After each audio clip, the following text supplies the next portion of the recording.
In the heart of the Appalachian Mountains, where the air smelled of pine and damp earth, a middle-aged woman named Margaret broke the silence of the trail. "Sweetie, let's rest by that rock over there and have some water," she called out, her voice warm but weathered, like the wind rustling through the trees. She wore a faded black jacket and a white scarf tied loosely around her head. Her daughter, Emily, a wiry girl of 16, gently set down her bundle of wild herbs they'd been gathering all morning. Margaret's eyes softened as she brushed a stray leaf from Emily's dark, tangled hair. "Look at you, half a day foraging and your hair's a mess already," Margaret said with a faint smile, pulling a wooden comb from her pocket. "Sit down, let me fix it." Emily obeyed, plopping onto the mossy ground. The comb glided through her long, black hair, strands catching the breeze as they fluttered free. Margaret worked in silence, her face unreadable. Emily, meanwhile, was engrossed in watching an ant crawl across a leaf beneath her, oblivious to the stillness settling over them. This trail was a secret they'd stumbled upon months ago while searching for rare plants deep in the forest. Few people ever came this way, the woods were too dense, too quiet, save for the occasional cry of a hawk overhead. Behind them loomed an ancient oak tree, its gnarled roots sprawling across the earth like skeletal hands clawing at the dirt. Emily chattered about the herbs they'd found: goldenrod for colds, ginseng for energy, when a sudden chill prickled the back of her neck. She started to turn, but before she could, a sharp crack exploded against her skull. The world spun black, and she crumpled to the ground. A cold gust woke her. The sky had darkened to a bruised purple, dusk creeping in fast. Emily stirred, her body aching, and realized she was bound tight with vines, lashed to the base of the oak. Her wrists burned against the rough bark. Panic rising, she scanned the shadows and shouted, "Mom! Mom, where are you?" From somewhere nearby came a faint, rhythmic scraping, metal on stone. She tried to twist her head, but a searing pain stopped her cold. Her hair, split into two braids, was knotted tightly into the tree's roots, pinning her in place. Terror clawed at her chest. "Mom," she screamed, her voice cracking. "Mom, help me." Margaret's familiar voice drifted through the dark, calm and steady. "Hush now, don't yell like that. It'll be over soon, I promise." Relief flooded Emily at the sound, drowning her fear for a moment.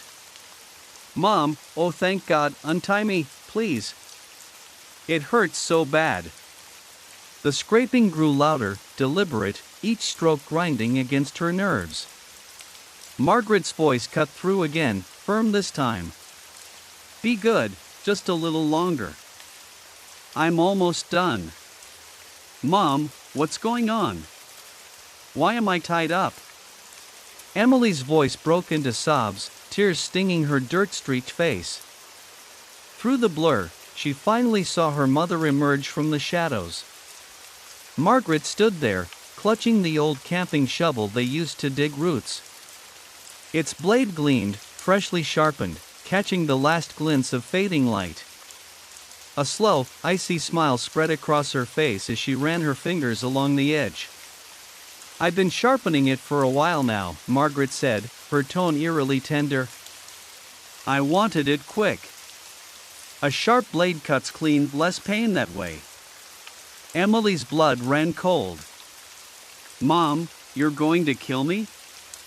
Margaret's smile vanished, her eyes glinting with something dark and unreadable. "You were never supposed to be here, Emily. Born blind to the truth, stumbling into a life that wasn't yours. It's too late for regrets now. Just close your eyes and let it happen." Before Emily could scream again, Margaret raised the shovel high. With one brutal swing, she drove the blade into her daughter's face, gouging out her eyes. Blood sprayed across the oak's roots as Emily's cries turned to gurgles. "You should have seen it coming."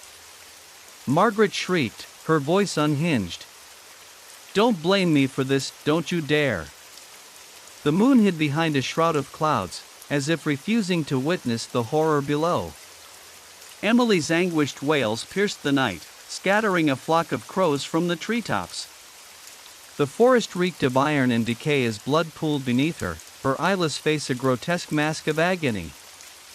She gasped, barely alive, her breath rattling in her chest.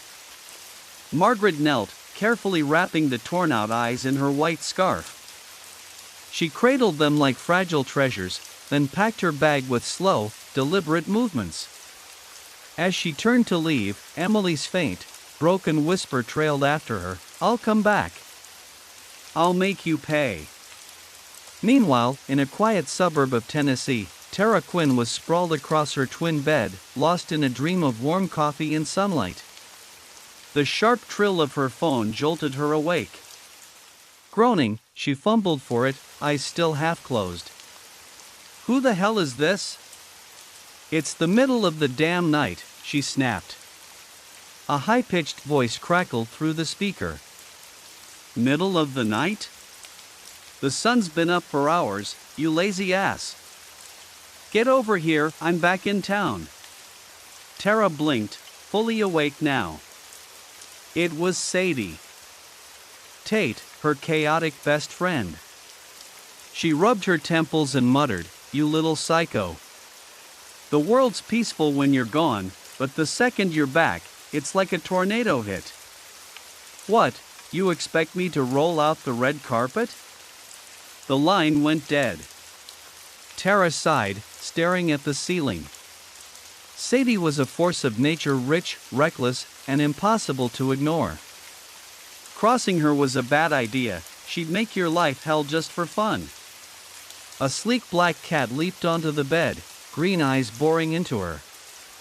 "Morning, Shadow," Tara mumbled, scratching its ears. "Guess we're stuck visiting Hurricane Sadie today." Shadow was her baby, a stray she'd rescued from a dumpster on a freezing December night. Now he lived like royalty, organic kibble, a heated bed, the works. Tara dragged herself up, showered, and threw on a sharp blazer and jeans. She caught her reflection in the mirror, tall, poised, a little too polished for a Saturday. "All this and still single," she muttered. "Either I'm too picky or all the good guys are extinct." Sadie Tate was old money, the kind of girl who blew cash on road trips and bad decisions. She'd just gotten back from some cross-country adventure, probably hauling a trunk full of weird souvenirs. Tara grabbed Shadow's carrier and headed out, cutting through a neighborhood park blooming with azaleas to reach Sadie's sprawling house. In the airy living room, 3 people were already lounging. Sadie snatched Shadow from Tara's arms, cooing at him like a kid with a new toy. Riley Lamb stood to hand Tara a glass of water, trendy, always dressed like she'd stepped off a runway. Over by the fireplace, Lucy Kane, Sadie's cousin, toyed with a silver trinket. She flashed Tara a gentle smile, all southern charm and grace, the perfect lady in a room full of wildcards. These days, women rarely went to tailors anymore. The racks at boutiques and department stores overflowed with options, clothes so stunning they could transform anyone into a vision of beauty. Every woman needed that one perfect outfit, the kind that didn't just flatter but elevated her, like a platinum setting cradling a flawless diamond, making it shine even brighter. Every woman deserved a piece like that. Sadie Tate clutched a sketch from a hotshot designer out of Nashville, but instead of staying in the city, she was stuck driving her beat-up Jeep down a winding road to some nowhere town with Tara Quinn and their crew. She gripped the wheel, her designer sunglasses slipping as she griped, "Why the hell do we have to drag ourselves to this podunk place just to find a seamster? This is ridiculous. Why do the good ones always hide out in the middle of nowhere? It's insane." Riley Lamb, lounging in the passenger seat with her chunky boots propped on the dash, smirked. "When you're that talented, you get a little weird. They don't play nice with the world, probably why they're not raking in cash in some big city atelier." Tara, slouched in the back, didn't bother chiming in. Her mind was on Shadow, her black cat, left at home with a bowl of kibble. No matter how pretty the rolling hills outside looked, they couldn't pull her out of her thoughts. What if Shadow's just another passerby in my life? She wondered, staring blankly at the window. The town was a ghost. Midday naps must have claimed the locals. The only signs of life were a few kids kicking a ball down a dusty alley, their sneakers slapping the cobblestones in uneven thuds. It was the kind of place where time forgot to move. A couple of turns through narrow streets led them to a cramped tailor shop. Inside, scraps of fabric, blues, reds, greens, dangled from hooks, and a massive pair of shears rested on an ancient sewing machine caked with grime. "This is where the master hides out?" Sadie snorted, incredulous. The door creaked open, and 4 heads swiveled to peek inside.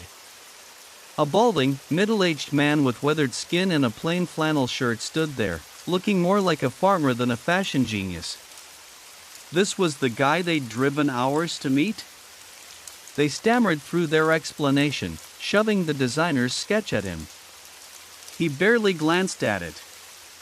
"Name's Huck," he said gruffly. "Before I cut anything, let me see the fabric." Riley, smug as ever, popped open a box and unwrapped the tissue paper. The fabric seemed to twitch, like it had a mind of its own, unfurling with a slow, deliberate grace. When it lay flat, Huck froze, staring like he'd been hexed. Riley's grin widened. Apparently, even a guy who'd seen every textile under the sun couldn't peel his eyes off this one. The 4 exchanged giddy looks, buzzing with excitement. Huck held the fabric up to the light. It shimmered like a belly dancer's jeweled navel ring, hypnotic and dangerous, the kind of thing that could lure a man to his ruin. He studied it, lost in thought, as if the rest of them had vanished from the room. Lucy Kane, Sadie's soft-spoken cousin, whispered, "Think he's hooked on it?" "Shut up," the other 3 snapped in unison. Lucy pouted and wandered off toward the dim back of the shop. Past a shadowed doorway, the place was a mess, tools and junk strewn across the floor. The wooden walls loomed tight, no skylights, just oppressive gloom. She fumbled forward, curiosity outweighing caution. Growing up a pampered city girl, she'd never set foot in a dump like this. Even the furniture felt alien. When she spotted a vanity in the far corner, she couldn't resist. The room was sparse, just a creaky bed and a round mirror clouded with dust. Clearly, no one had been here in ages. A small stool sat in front of the vanity, and she perched on it, eyeing the carved oak frame, sturdy, ornate, oddly beautiful for such a rundown place. A comb rested on the surface, and since her shoulder-length black hair was a little mussed, she grabbed it. Her reflection stared back, all glossy locks and delicate features. She'd always loved how mirrors softened her into something dreamy. A smile curved her lips. It didn't last. A flicker in the glass snuffed it out, a hunched figure gliding behind her. She caught a glimpse, an old woman, stooped and frail, draped in black with a white scarf low over her face. Lucy clutched the comb, heart pounding, and spun around. Nothing. Just a cold draft brushing her cheeks. She bolted toward the door, chasing the phantom, but the hallway was empty. Dread coiled in her gut. She turned to run back, then froze. A wrinkled hand shot out from behind the wooden doorframe, gnarled fingers curling like claws. The old woman stepped into view, her scarf hiding all but a shadowed jaw. She shuffled closer, deliberate and silent. Lucy's mind blanked. She couldn't move, couldn't scream. The woman raised a trembling hand and rasped, "Give it back, give it to me." A shriek tore from Lucy's throat as she collapsed to the floor. Huck dropped the fabric and rushed in, the others piling after him. Tara and Sadie hauled Lucy up, her face pale as death. Huck reached the old woman first, his tone gentle. "Ma, what are you doing out here?" The woman ignored him, her bony arms still outstretched toward Lucy. "Give it back," she croaked, louder now. "You've got no right, give it to me. I don't have anything." Lucy sobbed, shaking. Tara's eyes darted to Lucy's hand, still gripping the comb. She snatched it. "Where'd this come from?" Lucy shoved it toward the old woman, recoiling as if it burned. Sadie glared at her cousin. "What the hell, Lucy?" I saw the dusty mirror and thought no one lived back there." Lucy stammered. Huck sighed. "Ma's half blind, can't see much. Must have spooked Miss Lucy by mistake. Ain't nothing to it." "Come on, let's get her out of this cramped hall, give her some air." They shuffled back to the main room, the old woman trailing behind, slow and unsteady. Lucy sank into a chair, trembling. The old woman said nothing, just groped her way to a corner, her heavy steps thudding on the floorboards. Trying to lighten the mood, Huck held up the fabric to her. "Ma, feel this, it's something else. I've never seen anything so fine. Could make a masterpiece out of this." A voice like iron cut through the room, "Put it down." Everyone flinched. The old woman's head snapped up, revealing a face edged with wrinkles and hate, her milky eyes glaring blindly. "Put it down now," she bellowed. The four shrank back, huddling in a corner. She was terrifying. Huck's voice cracked. "Ma, you can't even see it, you don't know how gorgeous this is. It's one of a kind. Let me take it, Ma. I'll turn it into something incredible." She hissed, each word a dagger. "Put it down. Give it back to them." Then she turned, fumbling toward the back room. Huck stammered, "She's never come out here before, never meddled in my work. I don't know what's gotten into her today, damn strange." Sadie Tate had offered Huck a fat stack of cash, way more than his usual rate, but the stubborn seamster still turned her down flat. The drive back home was dead quiet, the four of them stewing in their own frustration. What a bust, they all thought, the day's bad luck hanging over them like a storm cloud. Tara Quinn hopped out of the Jeep in front of her house, standing on the cracked sidewalk of her quiet Nashville suburb. Her mind drifted to Shadow, her black cat. "He's probably just off chasing squirrels," she told herself. "He'll slink back home when he's bored." She grabbed his sky blue pet carrier and started calling, "Here, kitty, kitty," her voice a half-hearted meow as she poked through the trash cans lining the street. She looked like some heartbroken weirdo, hunched over in her designer dress. Just as she was elbow-deep in a bin, a pair of gleaming white sneakers shuffled into view, swaying to a goofy two-step rhythm. Tara straightened up, squinting at the guy attached to them. He was staring at her, eyes wide and unblinking, like she was some rare zoo exhibit. She gave him a quick once-over. "Beat it, creep," she muttered under her breath, but he just kept staring. "Tara Kitty, right," he said, grinning like an idiot. Tara froze. That nickname, it was a ghost from her past, a nightmare she'd buried deep. No one had called her that in years. Back in grade school, she'd been obsessed with cats, chattering to them nonstop. The kids latched onto it, dubbing her Tara Kitty. By middle school, it was a curse, she'd been a late bloomer, flat as a board, and the name stuck like gum on a shoe. It stung, dragging up every awkward memory she tried to forget. She puffed out her chest instinctively and snapped, "Who the hell are you?" The guy Mr. Two-Step ran a hand through his greasy hair, smirking. "Who am I? Take a good look, see if it clicks."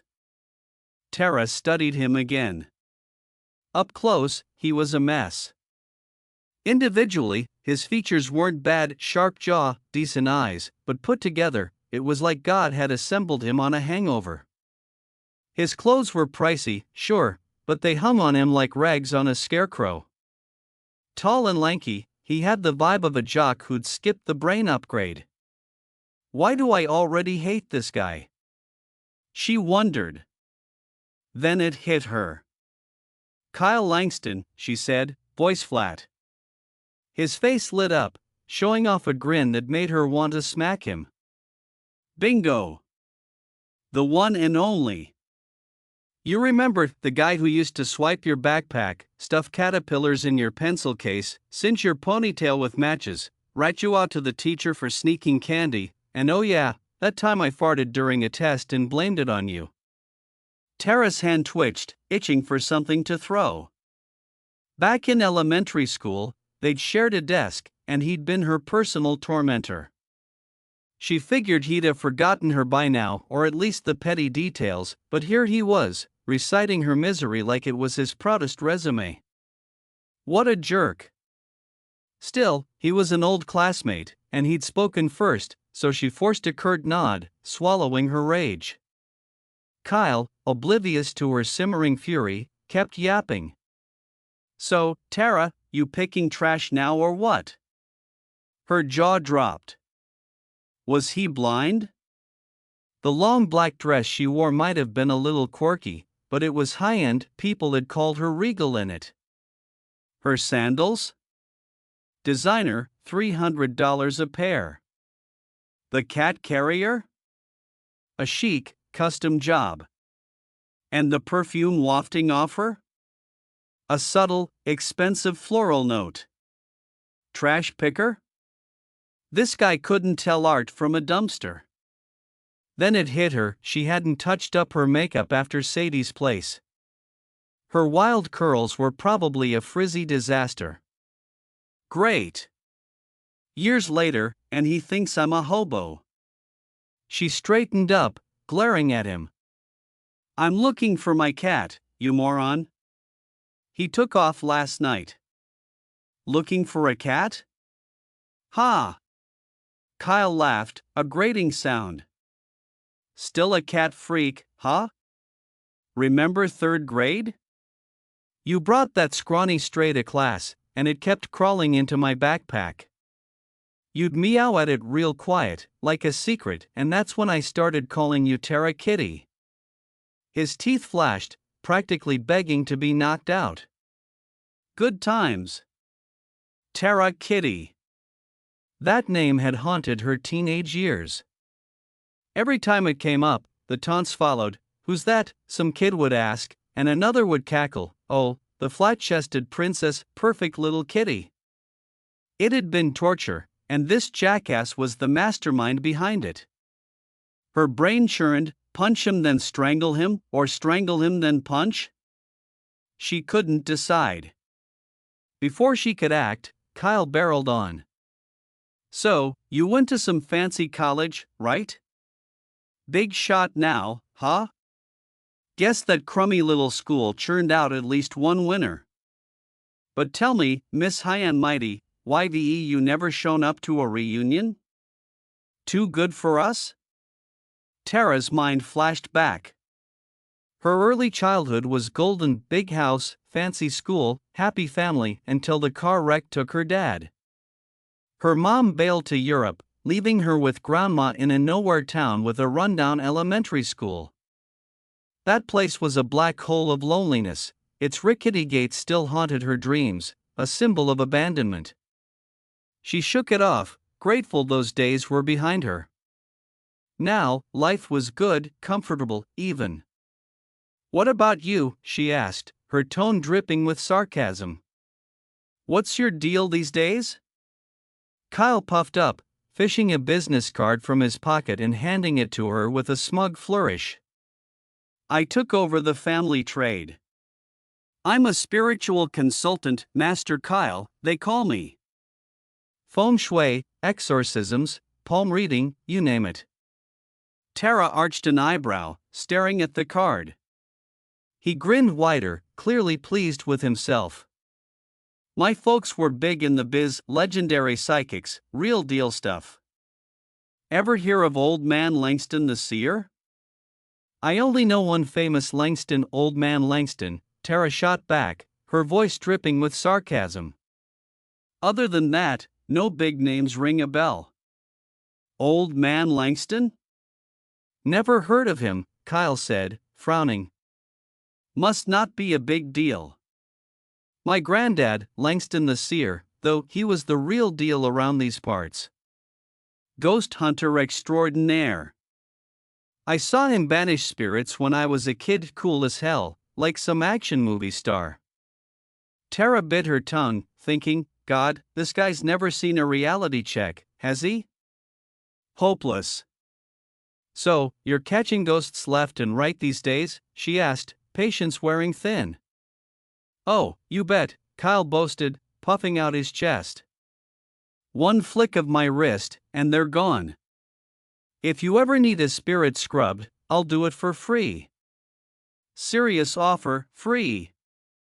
Tara was already walking away, but Kyle hollered after her, don't forget my card, Master Kyle, no charge. She got home and nearly burst into tears. She'd left with Shadow in tow and lost him, got rejected by that weirdo seamster Huck, went looking for her cat, and ran into Kyle, the jerk who'd branded her with that humiliating nickname she could never shake. And to top it off, dressed to the nines in her chic outfit, he'd pegged her for a trash picker. Unbelievable. She slogged through dinner, chasing it with a glass of red wine. After a shower, she stood by the window, calling out, "Here, kitty, kitty," hoping Shadow would hear. Years of living alone had hardened her, or so she thought. Turns out, she'd gotten attached to a cat. She'd always figured deep bonds were for people, not pets, but time had a way of proving her wrong. Live with something long enough, and you start to care. When she climbed into bed, she left the door cracked, praying Shadow would slip in. That night, Tara slept fitfully, weighed down by a strange heaviness. Her life felt off-kilter, like something had shifted beneath her feet. She couldn't pin it down, but the unease gnawed at her. Deep in the night, curled up in a corner of her bed, she jolted awake to a faint sound. Her eyes snapped open, scanning the dark. A burglar? The bedside lamp cast a soft glow, illuminating her room, no one there. But the noise grew closer, a slow, deliberate shuffle. Her pulse raced. Earlier that day, watching Lucy freak out at Huck's place had rattled her. That shop had a vibe, creepy, suffocating, like the air itself was alive with secrets. Now, the sound seemed to come from under her bed. It was one of those vintage wooden frames, hollow underneath, draped with a red canopy for flair. She peeked over the edge, clutching the sheets. Don't freak out, she muttered to herself, hands trembling. There's no such thing as ghosts. But her courage faltered as she spotted her embroidered silk slippers, and then, beneath the bed, a pitch-black shape creeping forward. A head. A human head, hair splayed across the hardwood floor, inching toward her. Words couldn't capture the terror that seized her. Her mind blanked. The head grew larger, closer. She bit her lip to keep from passing out, refusing to believe what she was seeing, a disembodied head sliding across her pristine floor. She couldn't scream, fear choked her silent. Then the canopy tore loose, flooding her vision with pink fabric as the head emerged, faceless and wriggling. The sound she'd heard, it was this thing moving. When it reached her chin, her panic peaked. She tried to yell, but her voice died in her throat, strangled by dread. Worst of all, the head tilted upward, revealing glowing green eyes that bored into hers. Tara clung to consciousness, stunned. She'd been educated, rational, ghosts weren't real. Yet here it was, undeniable, launching itself at her face. It crashed into her, a soft, wet tongue swiping her lips, those green eyes still locked on hers. The sensation snapped her back. Familiar. A quiet meow confirmed it. She yanked off the tangled mess, a cheap wig, and there was Shadow, her beloved cat. Her icy hands thawed as relief flooded in, her heartbeat steadying. She laughed shakily. "Fear'll take years off your life." Scooping him up, she broke down, sobbing into his fur. In the desolate night, her cries echoed. She always played tough, but it was just a front. Switching on the light, she inspected the wig. Shadow must have gotten snagged in it rummaging through trash. He was scratched up, probably from fighting free. If he'd come back any later, this thing might have choked him, she thought. He'd dragged himself home for her to save him. She carried him to the bathroom, washing him gently and drying him with a towel. Grabbing iodine from the first aid kit, she dabbed his cuts. Shadow stayed still, as if he knew she was helping. Looking at his pitiful state, she couldn't stay mad. He'd risked everything to get back to her. Still, it bugged her. Shadow was smart. How'd he get tangled in something that could have killed him? She dumped a heap of cat food into his bowl, smiling as he chowed down. Sitting at her desk, she teased him with treats, but he barely reacted, probably sore from his ordeal. His half-hearted meows didn't help her growing restlessness. Sighing, she stood to brew some coffee, needing a jolt. As she turned, the mirror across the room caught her eye. Her reflection was gone. In its place stood a woman, long hair, green-sleeved dress, pressed close behind her. Shadow, nestled in his carrier, let out a sharp yowl and leaped onto her chest. Tara patted him gently, whispering, "Hey, it's past midnight, keep it down or you'll spook the neighbors." But Shadow ignored her, eyes fixed over her shoulder. In the dressing mirror nearby, a pale hand with long, jagged nails hovered inches from her back, trembling as if afraid to touch her. Tara hugged Shadow tighter and sat at her desk, starting to type. He jumped up, sprawling across the keyboard, blocking the mirror. When she glanced at it again, her face wasn't there.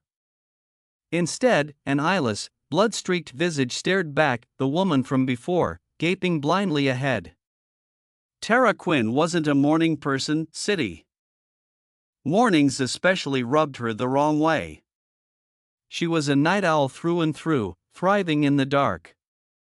Sadie Tate always teased her, calling her a vampire chick who slept all day and worked all night. Tara scraped by writing freelance pieces for a local magazine, not exactly a goldmine. Back when she ran the creative desk at the city's top ad agency, she'd raked in serious cash. One day, she figured, she'd swipe her card at an ATM and realize she could kick back for good. Her savings were enough to coast into old age, unless she decided to splurge on a sugar baby or something ridiculous. After quitting the ad gig, she'd started dabbling in novels, not for the measly royalties or some fleeting fame, but to catch a breather. Her whole life, she'd been wound tight, pushing forward like a clockwork toy with no off switch. Now, finally, she could let it wind down. The night's chaos had kept her up late. When she woke, her phone buzzed with missed calls. She'd left it on silent. She dialed Sadie back, and a chorus of excited chatter blasted through the speaker. She picked out Lucy Kane's soft lilt and Riley Lamb's sharp drawl. Sadie's voice cut in, brimming with glee, "It's done. Get over here and see it." Done already? It hadn't even been half a day. Money talks, Tara thought. The speed screamed desperation, those girls couldn't wait to show off. She scrambled out the door, glancing at Shadow snoozing in his carrier. She shut the door gently, leaving him behind. If he bolted again, she'd lose it. At Sadie's place, Tara bolted inside, a weird pull tugging at her gut like some unseen force was dragging her toward that outfit. Her heart pounded like it was her first date, nerves and excitement all tangled up. The living room was empty. A few maids in crisp white uniforms nodded toward the dressing room, where muffled voices spilled out. Tara didn't knock, just barged in. There, on a rack in the center, hung a stunning red cheapao-style dress, shimmering under the lights, sleek and modern. Nearby, a chic crop top dangled beside a matching headscarf and a long red neck scarf. Sadie hollered, "Tara, you ever seen anything this gorgeous? Try it on already, we're dying here." Lucy urged, practically bouncing. Riley grinned. "Sadie wouldn't budge till you showed up. Said you had to be the first to see her in it. You're here now, so move it, Sadie. Once you're dolled up, we're hitting Jimmy's bar opening, gonna make jaws drop." Tara's stomach twisted. It was all too perfect, unnervingly so. She picked up the neck scarf, a leftover scrap she and Lucy had turned into accessories when the fabric ran short. Riley had claimed the crop top. They'd squeezed every inch out of that material. Each grabbed their piece, pride swelling in their chests. When Tara held the scarf, a strange thrill shot through her, like holding a soft hand she wanted to press to her cheek. The fabric was silky, soothing, almost alive. Sadie strutted out first, and damn, she was a knockout. Tara had seen her dolled up a million ways over the years, she could count the freckles on her face blindfolded. But today? Sadie looked otherworldly. The cheapo hugged her curves, sexy yet refined. Under the chandelier, its red glow pulsed softly, lighting up the room as she moved, like she was the source of color itself. Her bare arms gleamed, tempting anyone to reach out and touch. Before Tara could gush, Riley emerged in the crop top. Together, they channeled some vintage Hollywood vibe, sultry, elegant, like starlets lounging on velvet. No tacky flash, just pure class. Tara smirked. "Well, hello, goddesses, where you descending to tonight?" "Anywhere they'll stare," Sadie said, too eager to bother with shoes, already darting outside to flaunt it. Riley caught her reflection and murmured, "Didn't know I could look this good." Lucy pouted. "Tara, help me tie this headscarf." The fabric framed her face, bringing it to life. Tara felt a pang, she was stuck with a neck scarf, useless in this summer heat. Her friends clocked her sulk and swarmed her, giggling as they draped it around her neck. She didn't fight it, something about their teasing felt right. Then a faint meow brushed her ear. She threw up a hand, stopping them. "Wait, Shadow's here looking for me." She dashed outside, but no cat in sight. "Didn't you hear it?" she asked, turning back. "Nope," Sadie said. "You're just obsessed with that cat." "He came home last night," Tara admitted. "He's back? Why didn't you bring him?" Lucy asked. "Are you kidding? If he ran off again, I'd be toast." "I was digging through trash cans looking for him yesterday, ran into an old friend who thought I was a garbage lady." "Can you believe that?" The three froze, then erupted into laughter. "Someone dared mistake our Tara for a trash picker?" Sadie wheezed. "You've got to introduce us to this genius." Tara scowled. "Introduce? Hell no. He's a lowlife con artist, some fake psychic spouting ghost hunting nonsense. Best to steer clear." "That mad, huh?" Sadie teased. "Sounds like you've got a crush." "Old flame, maybe?" "Crush? I'd have to be blind. Guess who gave me that stupid nickname? Him." Sadie doubled over, cackling so hard she hit the floor. Your arch nemesis from way back? And he called you a trash lady? You two are destined. Tara kicked her lightly. Get up, you clown, it's dark out. Time to shine. Lucy grabbed her bag, still chuckling. As she passed Riley, she caught her muttering, "Why am I freezing all of a sudden? Dressed like that?" No wonder, Lucy quipped. The four headed for the bar, primped like warriors prepping for battle. The car ride crackled with tension, they were out for blood, ready to slay any leering creep in their path. Tara, without the red fabric spotlight, felt like a sidekick. Watching her friends preen and hype each other up only deepened her funk. I'm just the backdrop here, she thought. But sulking wouldn't change a thing, so she slumped in silence.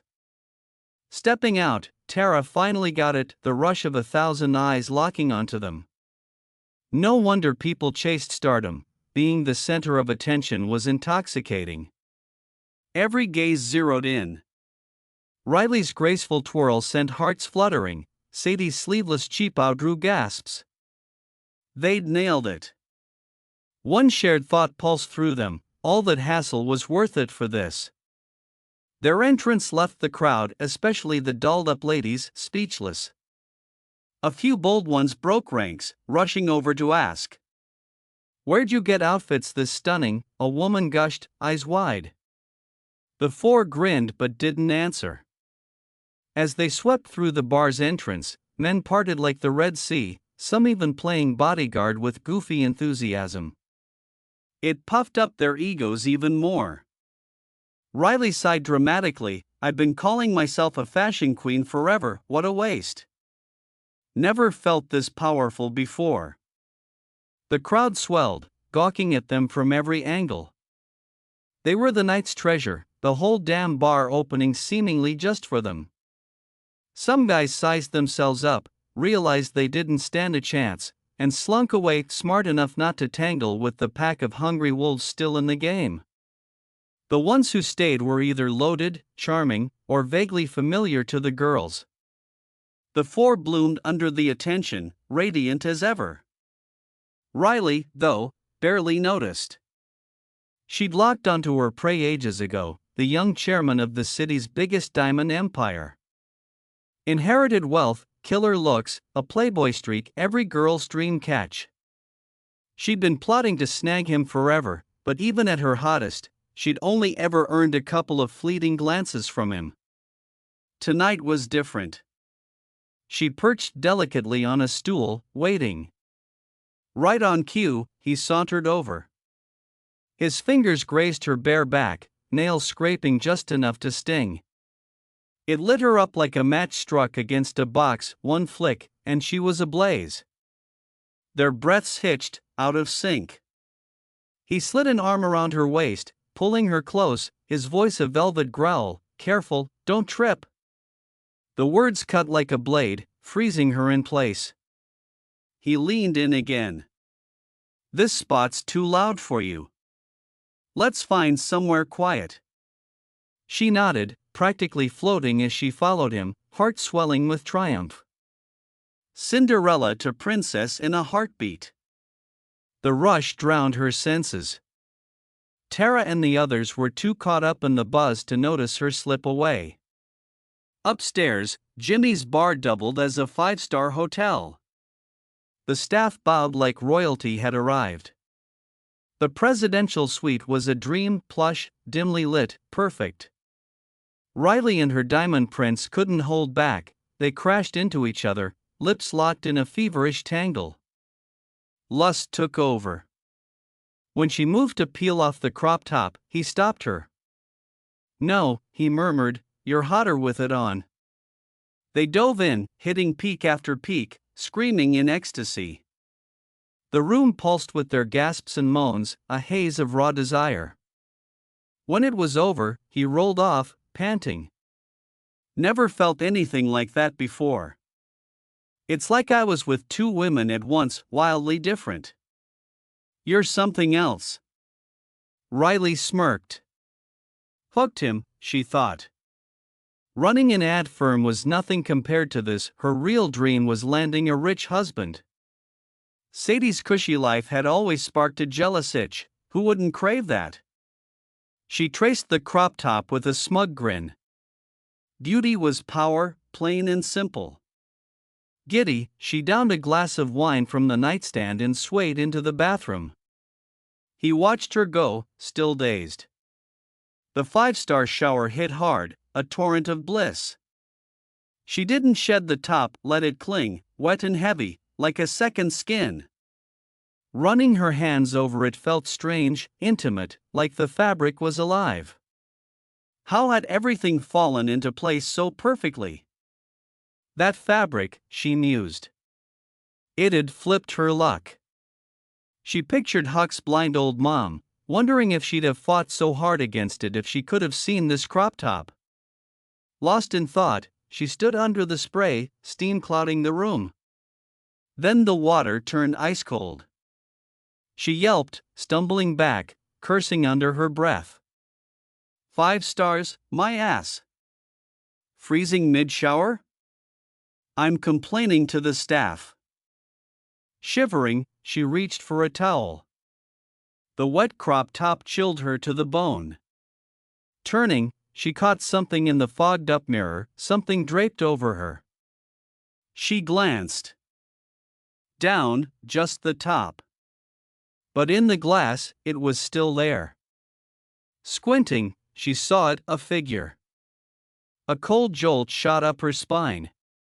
She froze as the steam thinned, revealing it, a woman, long-haired, clinging to her. Arms slung over her shoulders, legs wrapped around her waist, body pressed tight, all red. Riley's hand trembled as she reached out. Not a trick of the light, it was real, warm yet clammy, eerily familiar. Is this the crop top? The thought hit like a scream. Yes, the arms were the straps, the legs gripped her waist, the head burrowed into her chest. Terror gripped her. She tried to yell, but the arms tightened around her throat, choking her silent. She staggered, but the legs locked her in place. Desperate, she looked down.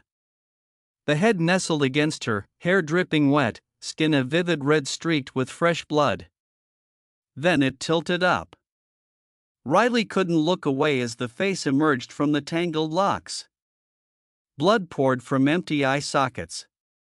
No eyes, just crimson rivers. That was her last thought. The eyeless face grinned. Water roared on in the bathroom.